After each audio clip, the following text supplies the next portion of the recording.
Assalamualaikum warahmatullahi wabarakatuh. Perkenalkan, nama saya Syahrizal Tarigan SPD MPD, Kepala Sekolah SMA Negeri 1 Binjai. Pentingnya bahasa Indonesia sebagai pembangun karakter murid. Bahasa Indonesia memiliki peran yang sangat penting dalam kehidupan pendidikan. Di sekolah, bahasa bukan hanya alat komunikasi, tapi juga sarana pembentukan karakter murid agar menjadi pribadi yang berbudaya, beretika, dan berjiwa nasionalis. Fungsi bahasa Indonesia sebagai pembangun karakter murid. Yang pertama, bahasa Indonesia sebagai sarana pembentukan nilai moral. Melalui pembelajaran bahasa Indonesia, murid belajar memahami berbagai jenis teks seperti cerita rakyat, puisi, atau cerpen yang syarat nilai moral. Dari sana, mereka dapat meneladani sikap tokoh-tokoh yang jujur, bertanggung jawab, disiplin, dan peduli terhadap sesama. Dengan kata lain, bahasa Indonesia membantu menanamkan karakter baik melalui bacaan dan kegiatan berbahasa. Fungsi bahasa Indonesia yang kedua, mengajarkan kesantunan berkomunikasi. Cara murid berbicara mencerminkan kepribadiannya.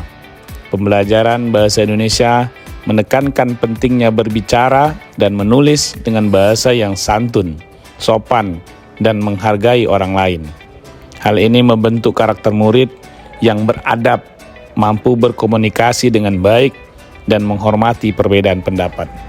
Fungsi bahasa Indonesia yang ketiga sebagai wadah cinta tanah air. Bahasa Indonesia adalah simbol identitas nasional. Dengan menggunakan bahasa Indonesia dengan baik dan benar, murid belajar mencintai bangsanya sendiri. Sikap ini menumbuhkan rasa nasionalisme, bangga sebagai warga Indonesia, dan kesadaran untuk menjaga persatuan bangsa di tengah keberagaman. Fungsi bahasa Indonesia yang keempat, menumbuhkan kreativitas dan kritis. Melalui kegiatan menulis cerpen, puisi, atau pidato, murid didorong untuk berpikir kritis, logis, dan kreatif. Bahasa menjadi sarana mereka mengekspresikan ide, perasaan, dan gagasan dengan cara yang positif. Kemampuan ini penting dalam membangun karakter murid yang percaya diri dan mampu berkontribusi di masyarakat. Fungsi bahasa Indonesia yang kelima, sebagai pemersatu di sekolah. Di lingkungan sekolah yang multikultural, bahasa Indonesia menjadi jembatan komunikasi antara murid yang berasal dari daerah dan latar belakang budaya yang berbeda.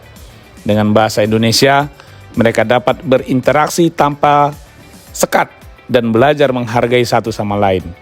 Ini menumbuhkan karakter toleransi dan persaudaraan. Kesimpulan presentasi saya, bahasa Indonesia bukan sekedar pelajaran, melainkan alat pembentuk karakter murid. Melalui bahasa Indonesia, murid belajar sopan, santun, kejujuran, tanggung jawab, dan nasionalisme, serta cinta budaya. Karena itu, pembelajaran bahasa Indonesia harus terus dikembangkan agar menjadi media efektif dalam mencetak generasi muda Indonesia yang cerdas, berkarakter, dan berakhlak mulia. Billahi taufiq wal hidayah.